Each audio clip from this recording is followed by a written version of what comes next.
கண்ணியத்திற்குரிய அல்லாஹ்வின் நல்லடியார்களே, இன்றைக்கு சூரத்துல் அராஃப் என்ற ஒரு சூறா ஓதப்பட்டது.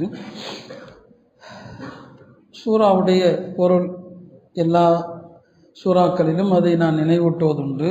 அராஃப் என்று சொன்னால் சுவர், தடுப்பு சுவர் என்று பொருள். இந்த அராஃப் கொண்டு கருத்து என்ன என்பதிலே பல விளக்கங்கள் இருக்கிறது. அதிலே பிரபலமான விளக்கம், சொர்க்கத்திற்கும் நரகத்திற்கும் நடுவிலே ஒரு மதில் சுவர் இருக்கும். அந்த மதில் சுவரிலே சிலர்கள் தடுத்து நிறுத்தப்படுவாங்க. நரகத்திற்கும் அனுப்பப்படாமல் சொர்க்கத்திற்கும் அனுப்பப்படாமல் நடுவில் தடுத்து நிறுத்தப்படுவார்கள் சிலர். அந்த எல்லைக்கு பேர் தான் ஆராஃப். அங்கே தடுத்து நிறுத்தப்படக்கூடியவர்கள் யார்? அதில் ஒரு கருத்து என்னென்னா, யாருடைய நன்மைகளும் தீமைகளும் சமமாக இருக்குமோ அவங்கள அல்லாஹ்தஆலா நிறுத்தி வச்சிருவான். அவங்களுடைய நன்மைகள் அதிகமாக இல்லாத காரணத்தினால சொர்க்கத்திற்கும் அனுப்பப்பட மாட்டாங்க. சரி, பாவங்கள் அதிகமாக இல்லாததுனால நரகத்திற்கும் அனுப்பப்பட மாட்டாங்க. ரெண்டுக்கும் நடுவில் அவர்களை நிறுத்தி வைத்திருக்கப்படும். அவர்கள் பேசுவதை பற்றி தான் இன்றைக்கு ஓதின வசனங்களிலும் வருது. அவங்க நரகவாதிகளை பார்த்து என்ன சொல்லுவாங்க, சொர்க்கவாசிகளை பார்த்தா என்ன சொல்லுவாங்க, அதெல்லாம் வருது. அதில் நமக்கு என்ன படிப்புனா அப்படின்னு சொன்னால், ரெண்டும் சமமாக இருக்கிற அந்த நேரத்தில் அந்த கூட்டத்தில் கணவன் மனைவியும் இருப்பாங்க. அப்போ கணவர் மனைவிட்ட கேட்பாராம், உன் நன்மையில் கொஞ்சம் எனக்கு கொடுத்துரு, ஒரு நன்மை எனக்கு கிடைச்சா போது நான் சொர்க்கத்துக்கு போயிடுவேன்னு சொல்லி. அப்போ அந்தம்மா சொல்லுமா, என்கிட்ட நன்மை கூட இருந்தால் நான் ஏன் இங்கே தடுத்து நிறுத்தி வைக்கப்படுறேன், உங்கள்கிட்ட இருந்து வேணால் ஒரு நன்மையை கொடுங்க. இது கணவனுக்கும் மனைவிக்கும் நடக்கக்கூடிய உரையாடல். தந்தைக்கும் மகனுக்கும் மத்தியில் கூட நடக்கலாம். அப்போது தந்தை மகன்கிட்ட கேட்பார், ஒரு நன்மையை கொடுப்பா, நான் சொர்க்கத்துக்கு போயிடுறேன்னு சொல்லி. அப்போ இந்த விஷயத்தை சொல்லிட்டு தான் நபி ஸல்லல்லாஹு அலைஹி வஸல்லம் சொல்லுவாங்க, அந்த நாளில் யாரும் யாருக்கும் உதவி செய்ய முடியாது. அப்போ இந்த ரெண்டுக்கும் நடுவில் தடுத்து நிறுத்தப்படுகிற ஒரு கூட்டம் தான் ஆராஃப். கடைசியில் அல்லாஹ் அவர்களுக்கு மத்தியில் தீர்ப்பு செஞ்சு அவங்கள சொர்க்கத்துக்கு அனுப்புவான். இறுதியில் அவங்க போகிற இடம் சொர்க்கம்தான். மொத்தத்தில் ரெண்டுக்கும் மத்தியில் தடுத்து நிறுத்தப்படுகிற ஒரு கூட்டம். அதை பற்றி என்ன செய்கிறது அல்லாஹ் இந்த சூறாவில் சொல்கிறான்.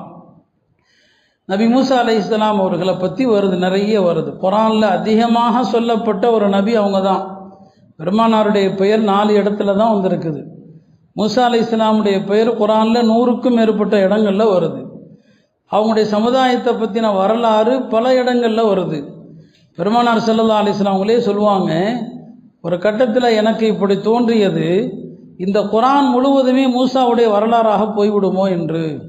குர்ஆன் முழுவதுமே மூசா அலைஹிஸ்ஸலாம் பற்றி அல்லாஹ் பேசிடுவானோ என்று நினைக்கிற அளவுக்கு குர்ஆனில் வியாபித்து நிற்கிற வரலாறு யாருடையது? நபி மூசா அலைஹிஸ்ஸலாமுடைய வரலாறு. அவங்க தூர் சினா மலைக்கு சென்றது, அல்லாஹ்வை காண ஆசைப்பட்டது, அல்லாஹ் வெளிப்பட்ட போது மலைகள் தவிடுபடியானது, பிறகு அல்லாஹ் அவர்களை மன்னித்தது, தௌராத்துடைய அந்த பலகைகளை கொடுத்தது என்று பல விஷயங்கள் அல்லாஹ் சொல்கிறான். அதில் ஒன்று தான் பனு இஸ்ரவேலர்களுக்கு அல்லாஹ் கட்டளையிட்டிருந்த சில விஷயங்கள். அது அவங்க எப்படியெல்லாம் மீறினாங்க அதையும் அல்லாஹ் குறிப்பிடுறான். பனு இஸ்ராயல்களுக்கு அல்லாஹ் மூசா அலைஹிஸ்ஸலாம் மூலமாக சொன்னால், வாரத்தில் ஒரு நாள் ஒரு சிறப்பான நாளை தேர்வு செய்யுங்க, அந்த சிறப்பான நாளில் வணக்க வழிபாட்டை தவிர வேறு எதுலேயுமே நீங்கள் ஈடுபடக்கூடாது என்று அல்லாஹ் சொன்னான். மூசா அலைஹிஸ்ஸலாம் தன் தோழர்களோடு கலந்து வாரத்தில் ஒரு நாளை தேர்வு செய்யலாம் அப்படின்னு சொல்லிட்டு தன்னுடைய கருத்தை சொன்னாங்க. ஜும்மாவுடைய நாளை தேர்வு செய்வோம், அதான் சரியான நாள், அதான் வணக்கத்திற்கான நாள். அவங்க சொன்னாங்க, இல்லை ஜும்மாவுடைய நாள் வேண்டாம், சனிக்கிழமையை தேர்வு செய்யலாம், சனிக்கிழமை தான் ஜும்மா, அதுதான் நமக்கு சிறந்த நாள் அது என்று அவங்க சொன்னாங்க. சரி, அல்லாஹ்வும் அவர்கள் விருப்பப்படியே சனிக்கிழமை வாராந்திர வழிபாட்டு நாளாக அவர்களுக்கு அல்லாஹ் தேர்வு செஞ்சான். அந்த சனிக்கிழமையில் அவர்கள் வணக்கத்தை தவிர வேறு எதுவும் செய்யக்கூடாது. குறிப்பாக மீன் பிடிக்கக்கூடாது, கடலுக்கு சென்று மீன் பிடிக்கக்கூடாது. இது அல்லாஹ்தஆலா அவர்களுக்கு அன்றைய நாளில் விதித்திருந்த ஒரு சட்டமாக இருந்தது.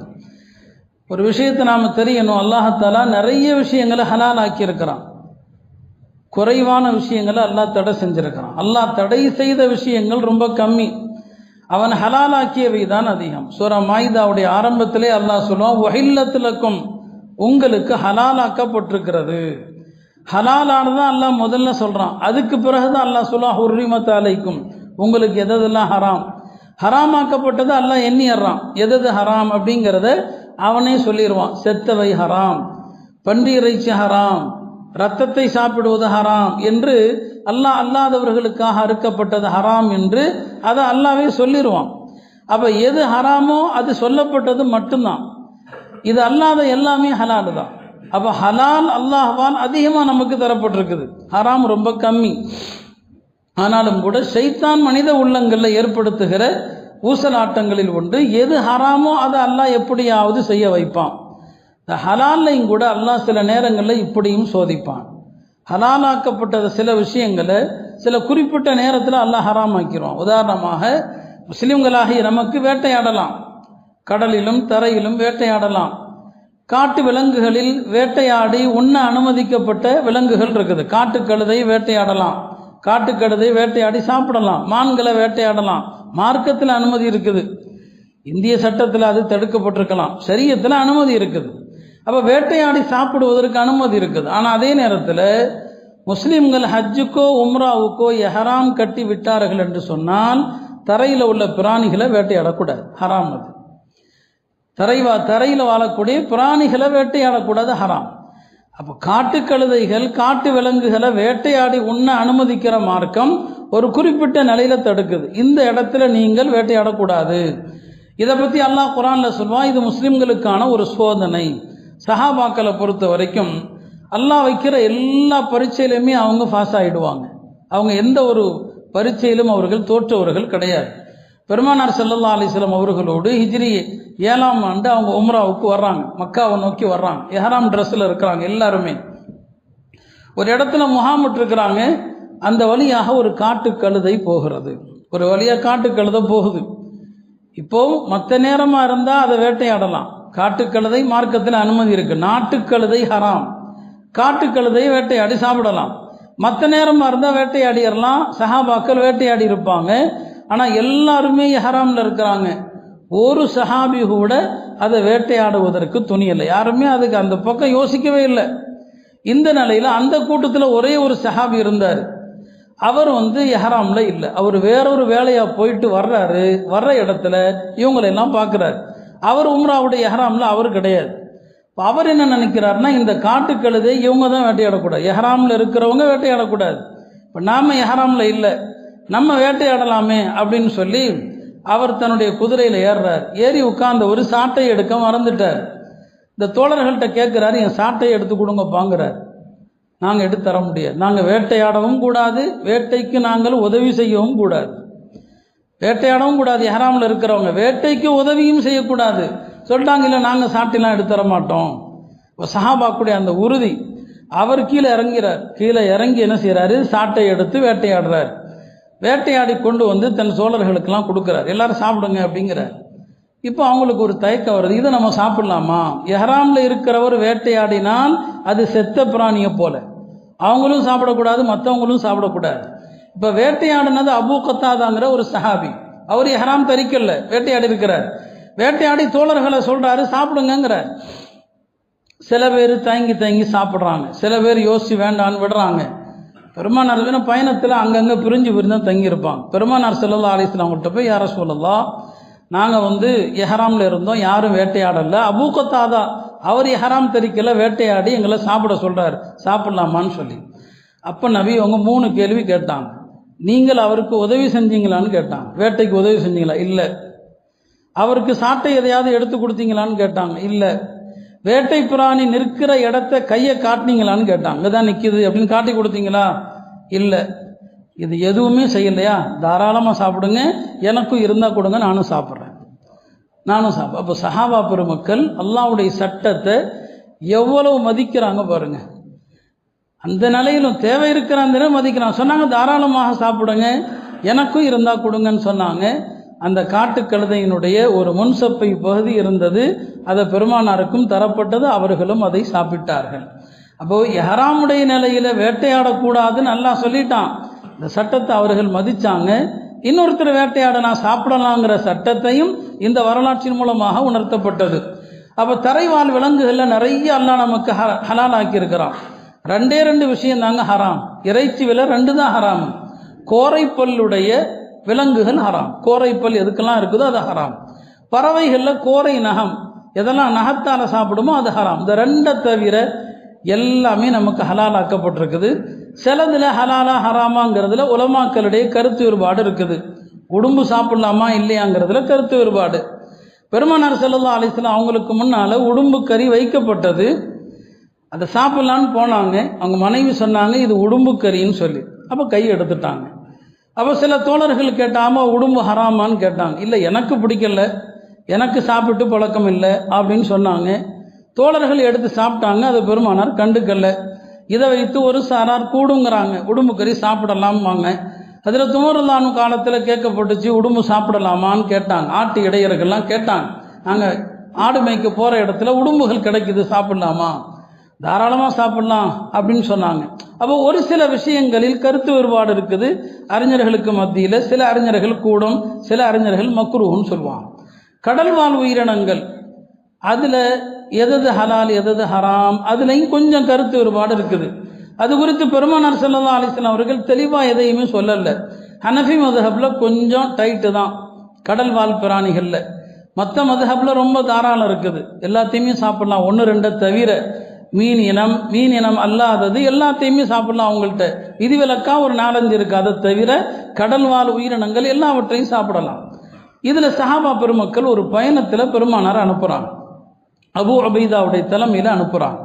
அப்படி அனுப்புகிற நேரத்தில் நபி ஸல்லல்லாஹு அலைஹி வஸல்லம் அவர்கள் ஒரு பையில் பேரிச்சம்பழங்களை போட்டு அவர் கையில் கொடுக்குறாங்க. பயணத்தில் தேவைப்பட்டால் எல்லாரும் சாப்பிடுங்கன்னு சொல்லி.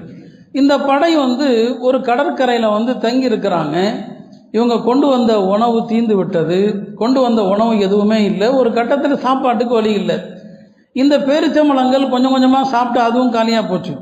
கடைசியில் பேரிச்சம்பழமும் குறைஞ்சி போச்சு. ஒரு கட்டத்தில் எந்த அளவுக்கு ஆயிடுச்சுன்னா அபூ உபைதா ஒரு பேரிச்சம்பழத்தை கொடுப்பார், எல்லாரும் வாயில் வச்சு அதை சப்பி மென்னுட்டு அடுத்தவருக்கு கொடுத்தாரு. அவ்வளோதான். அவர் இன்னொருத்தருக்கு கொடுப்பார். இப்படியே தான், வேற வழியே இல்லை. அப்புறம் கருவேல மரத்தினுடைய இலைகளை சாப்பிட்டான். அதை சாப்பிட்டு வயிறு நிரம்பார். இந்த நிலையில தான் கடுமையான பசியில் இருக்கும்போது ஒரு நாள் பார்க்குறாங்க, கடற்கரையில் ஒரு பெரிய மணல் திட்டு மாதிரி ஏதோ தெரியுது. என்னடா இதுன்னு பக்கத்தில் போய் பார்த்தா அம்பருங்கிற ஒரு வகை திமிங்கலம், செத்து கிடக்குது. இப்போ இந்த திமிங்கலத்தை அறுத்து சாப்பிடலாமா சாப்பிடக்கூடாதா? ஏன்னா கடல் வாழ் உயிரினத்தில் எது ஹலால் எது ஹராம், செத்தது இது கூடுமா கூடாதான்னு அவங்களுக்கு தெரியல, ஒரு தயக்கமாக இருக்குது. இப்போ அபூ உபைதா சொன்னாங்க, இது ஒருவேளை ஹராமாக இருந்தாலும் இப்போ நமக்கு ஹலால் தான். ஏன்னா பசி கொடுமை அதிகமானால் ஒரு ஹராமும் ஹலால் ஆகி போயிடும். ஒரு மனுஷன் ரொம்ப பசி கொடுமை, எதையுமே சாப்பிடலைன்னா செத்து போயிடுவான், உயிர் போயிடும். இந்த நிலையில் எது முன்னால் இருக்குதோ அது ஹராமாக இருந்தாலும் அதை கொஞ்சமாவது சாப்பிட்டு உயிரை காப்பாற்றி ஆகணும். இப்போ அபூ உபைதா சொன்னாங்க, பாருங்க நம்ம ரொம்ப கஷ்டத்தில் இருக்கிறோம், சாப்பிட்றதுக்கு ஒன்றும் இல்லாமல் இருக்கிறோம், அதனால் இதை சாப்பிடலாம் அப்படின்னு சாப்பிட்டாங்க. அது எவ்வளோ பெரிய திமிங்கலம் அப்படின்னு சொன்னால் அதனுடைய கண்வெளிக்குள் 20 பேர் உட்கார்ந்தாங்க சஹாபாக்கள். அந்த திமிங்கலத்தினுடைய கண்வெளி இருக்கும் இல்லையா, கண்வெளி பல்லம் இருக்கு இல்லையா, அதில் 20 பேர் உட்கார்ந்தாங்க. அபூ உபைதா அதனுடைய ஒரு விலா எலும்பை எடுத்து நட்டி வச்சார். விலா எலும்பை நட்டி வச்சு என்ன பண்ணார், அந்த கூட்டத்திலேயே உயரமான ஒரு சஹாபியை ஒட்டகத்தில் உட்கார வச்சு, இதுக்கு கீழே போப்பா, உன் தலை அந்த எலும்புல தட்டுதான் பார்க்கலான்னு சொல்லி அவரும் போனார். அந்த எலும்பு அவர் தலைக்கு மேலே இருந்துச்சு. அவர் உயரமானவர், உட்கார்ந்துருக்கிறது ஒட்டகத்துக்கு மேலே, நட்டி வச்சிருக்கிற எலும்பு அவருடைய தலைக்கு மேலே இருக்குது. அப்போ எல்லாருமே நல்லா சாப்பிட்டுட்டாங்க. அந்த கண் வெளியிலிருந்து பெரிய பெரிய பாத்திரங்கள் நிரம்ப என்ன எடுத்தாங்க, எண்ணெய் எடுத்தாங்க. கிட்டத்தட்ட 400 பேர் 20 நாள் சாப்பிட்டாங்க. 400 பேர் 20 நாள் சாப்பிட்டாங்க. இருந்தாலும் ஒரு தயக்கம்தான், நம்ம சாப்பிட்டுட்டோம், நிர்பந்தத்தில் சாப்பிட்டோம், இந்த ஹலாலா ஹராமா இது அதை தெரியணுமே. மதீனா வந்ததும் கேட்டாங்க, ரசூலுல்லாஹ் தான் நாங்கள் இப்படியெல்லாம் சாப்பிட்டோன்னு சொல்லி. பெருமானார் சொன்னாங்க, நிர்பந்தமே இல்லாவிட்டாலும் நீங்கள் சாப்பிட்ருக்கலாம், நிர்பந்தம் இல்லை. கடல் வாழ் உயிரினத்தில் செத்ததும் உங்களுக்கு ஹலால் தான், அது மிச்சம் இருந்தால் கொடுங்கன்னு அப்பையும் கேட்டாங்க. வாங்கி அங்கேயும் பெருமானார் சாப்பிட்டாங்க. அதுலேயும் நபி ஸல்லல்லாஹு அலைஹி வஸல்லம் அமிச்சத்தை உண்டாங்க. அப்போ சஹாபா பெருமக்கள் அல்லாஹுடைய சட்டங்களை மதிக்கிறதுல ஒரு இக்கட்டான நிலையில கூட இது கூடுமா கூடாதாங்கிற விஷயம் வருகிற போது அவங்க எவ்வளவு பேணுதலை கடைபிடித்தாங்கன்னு பார்க்குறோம். இங்கே தான் யூதர்கள் அவங்கள பற்றி வரணும். அல்லாஹ் குர்ஆன்ல இந்த பனு இஸ்ராயல்களை திரும்ப திரும்ப சொல்கிற காரணமே அவர்கள் அவங்கள மாதிரி ஆகிடாதீங்க. அவனுக்கு அல்லாஹ் ஒன்றை ஹராமாக்குனா அதில் ஏதாவது தந்திரம் பண்ணி ஹலாலாக்க பார்ப்பாங்க, ஏதாவது தந்திரம் செய்வாங்க. சனிக்கிழமை மீன் வேட்டையாடக்கூடாதுன்னு நல்லா சொல்லிட்டான். மூசா அலைஹிஸ்ஸலாம் காலம் முடிஞ்சு அவங்க மௌத்தா போயிட்டாங்க. அவங்க மௌத்தான பிறகு சில காலங்கள் வந்துச்சு. கடற்கரையோரமாக உள்ள ஒரு ஊர், ஐலாங்கிற ஒரு ஊர், இன்றைய எகிப்தில் இருக்கிற ஒரு ஊர் அது. இந்த ஐலா ஊர்வாசிகள் சனிக்கிழமை வேட்டையாடக்கூடாதுன்னு நல்லா சொல்கிறான்.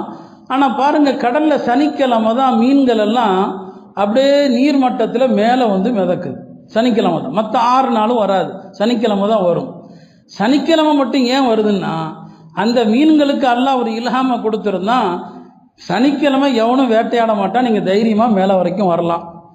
சனிக்கிழமை யாரும் வேட்டையாடுறது ஹராமாக்கப்பட்டிருக்குது, மீன் பிடிக்கிறது ஹராம். அதனால் உங்களை பிடிக்கிற ஆள் கிடையாது, நீங்கள் தைரியமாக நீருடைய மேல்மட்டம் வரைக்கும் வரலாங்கிற ஒரு அறிவை அல்லாஹ் மீனுக்கு கொடுத்ததுனால சனிக்கிழமை பார்த்தா மீன்கள் மேலே வரைக்கும் வரும்.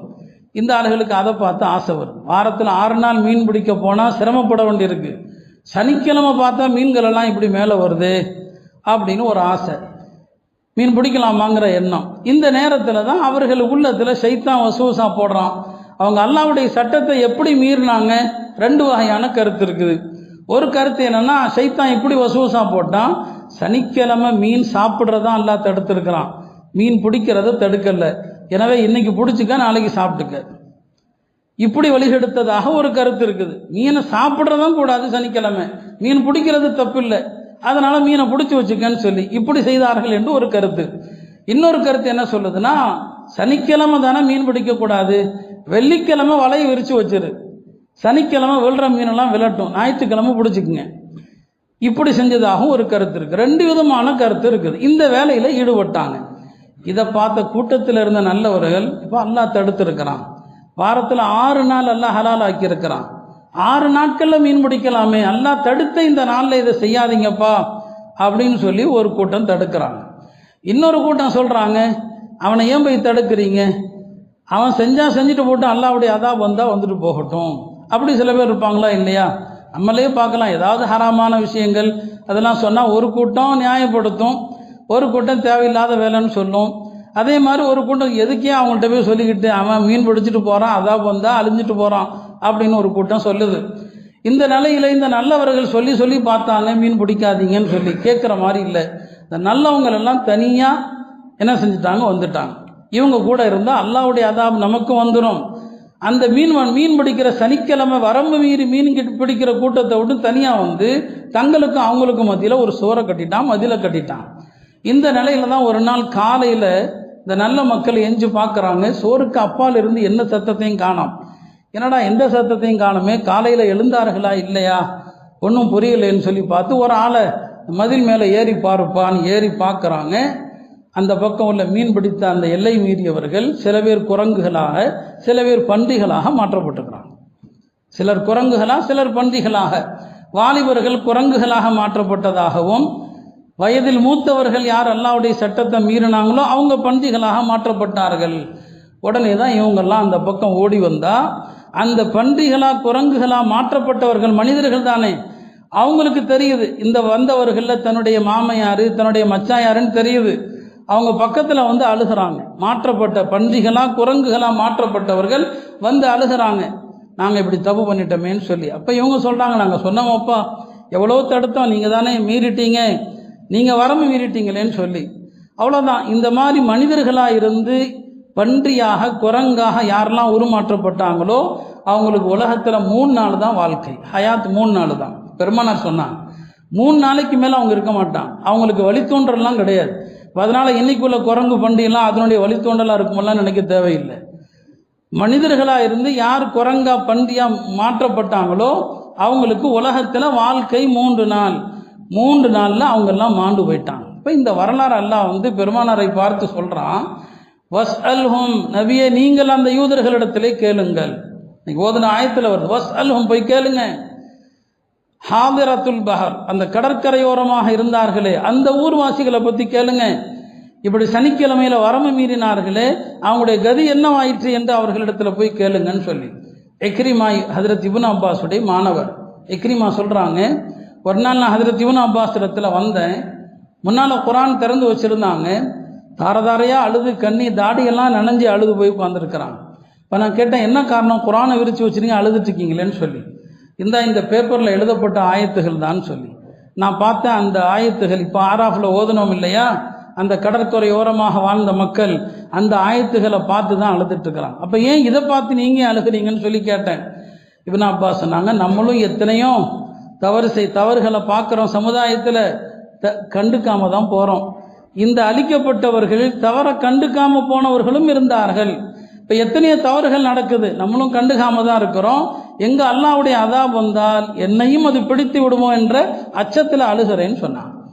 அப்போ அல்லாஹ் எங்கே ஒரு தவறு நடக்குதோ அந்த தவறை தட்டி கேட்பது கடமை, அதை சொல்லணும். எடுத்து செய்கிறாங்க செய்யலை அது நம்முடைய பொறுப்பு அல்ல. அது நபிமார்களுக்கே அல்லாஹ் சொல்லுவான், எத்தி வைக்கிறதா உங்களுடைய வேலை, சொல்லுங்க அவ்வளோதான். அப்போ தவறுகளை சொல்ல வேண்டும், நம்ம சொல்லாமல் இருக்கிறோம்ங்கிற பயத்தில் அழுவதாக அவர்கள் சொன்னாங்க. இப்போ யூதர்கள் தந்திரங்கள் செஞ்சாங்க, ஹராமை ஹலாலாக்குவதற்கு தந்திரம் செஞ்சாங்க. எனவே தான் பெருமானார் சொல்லுவாங்க, முஸ்லிம்களில் யார் ஒரு ஹராமை ஹலாலாக்கிறதுக்கு தந்திரம் பண்ணுறாரோ அவர் யூதர்களுக்கு ஒப்பானவர். அப்போ இன்னைக்கு நிறைய வட்டி, நிறைய இன்சூரன்ஸு, எத்தனையோ ஹராமான விஷயங்கள், அதையெல்லாம் ஒரு சாக்கு போக்கு சொல்லி நியாயங்கள் சொல்லி, இல்லை அது ஹலாலு இது ஹலாலு, அவர் சொல்லிட்டாரு இவர் சொல்லிட்டாரு என்று பல ஹராம நாம் நியாயப்படுத்துகிறோம். இதைத்தான் யூதர்களும் செஞ்சாங்க. இப்படி செய்வர்கள் யூதர்களுக்கு ஒப்பானவர்கள் என்று பெருமானார் சொன்னாங்க. அருமையானவர்களே, இந்த பன்றியா குரங்காக மாற்றப்பட்டது பனு இஸ்ராயில நிறைய நடந்திருக்கு. இந்த உம்மத்தில் நடக்க முடியுமா? இந்த உம்மத்தில் கியாமத்துக்கு முன்னால் நடக்கணும் வந்திருக்கு. கியாமத்துக்கு முன்னால் கடந்த கால வரலாற்றில் நடந்திருக்குதான்னு சொன்னால் அப்படி சில பேருக்கு நடந்திருக்குது, சில பேருக்கு அந்த மாதிரி ஏற்பட்டிருக்குது. ஷியாக்களில் சில பேர் அவங்க சஹாபாக்களை மோசமாக திட்டக்கூடிய ஷியாக்களும் இருக்கிறாங்க. ஒரு ஷியா ஒருத்தன் சஹாபாக்களை ரொம்ப மோசமாக ஏசி பேசி கொண்டிருந்தான். அவன் இறந்த பிறகு குடும்பத்தார் முகத்தை மூடி வச்சுருந்தாங்க. அவனுடைய முகத்தை திறந்து பார்த்தாங்க, பன்றியினுடைய முகமாக இருந்துச்சு. சஹாபாக்களை நல்லோர்களை திட்டுபவனுக்கு உலகத்திலையும் கெட்ட முடிவு வரலாம், உலகத்திலையும் மோசமான முடிவு வரலாம். அதே மாதிரி தான் சொல்லுவாங்க, ஒரு ஹதீஸில் வருது, ருக்கூல யார் இமாமுக்கு முன்னால் தலையை தூக்குகிறானோ அவனுடைய முகம் கழுதையின் முகமாக மாற்றப்படலாம். அதான் இமாமை முந்தக்கூடாது, இமாமை தயவு செய்து முந்தாதீர்கள், ஜும்மாலையும் சொல்லியிருக்கிறேன். இதை பரிசோதிக்கலான்னு ஒருத்தர் நினச்சி இமாமுக்கு முன்னால் முந்தினார், அவர் முகம் கழுதையாக மாற்றப்பட்டதாக சில கிதாபில் எழுதியிருக்கிறாங்க. இந்த உம்மத்திலையும் நடக்கலாம், ஆங்காங்கே யாருக்கோ சிலருக்கு படிப்பினைக்காக நடக்கலாம். கியாமத்துக்கு முன்னால் இந்த உம்மத்திலையும் ஒரு மாற்றம் நடக்கும். அப்போ என்ன பாவங்கள்? 3 பாவங்கள் பரவலாகும்னு சொன்னாங்க. பாடகிகள் பரவலாக ஆவார்கள், இசைக்கருவிகள் பரவலாக ஆகும்போது, மது அருந்துதல் பரவலாகும் போது, இந்த 3ம் நடக்கும்போது யகூனு ஃபி ஹாதிஹில் உம்மா, இந்த உம்மத்தில் ஏற்படும் மஸ்ஹுன் உருமாற்றம், வஹஸ்ஃபுன் நில அதிர்வு, வகதுஃபுன் கல்மாரி மலை, இந்த 3ம் ஏற்படும் 3 பாவங்கள். இதா வஹரத்தில் கியான், பாடகிகள் அதிகமானால், வல் மஆசிப் இசை கருவிகள் அதிகமானால், வஷுரிபத்தில் ஹுமூர் மது பரவலாக அருந்தப்பட்டார். அல்லாஹ் பாதுகாக்கணும். 3 பலவுமே இன்னைக்கு இருக்குது, 3மே நம்ம வாழ்கிற காலத்தில் இருக்குது. இப்படி நடந்தால் இந்த உம்மத்திலையும் ஒரு மாற்றம் ஏற்படும் என்று சொன்னார்கள்.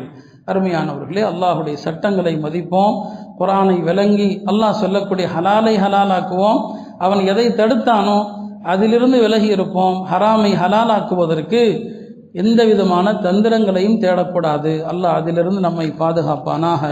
வ ஆஹிரு தஅவானா அனில் ஹம்துலில்லாஹி ரப்பில் ஆலமீன்.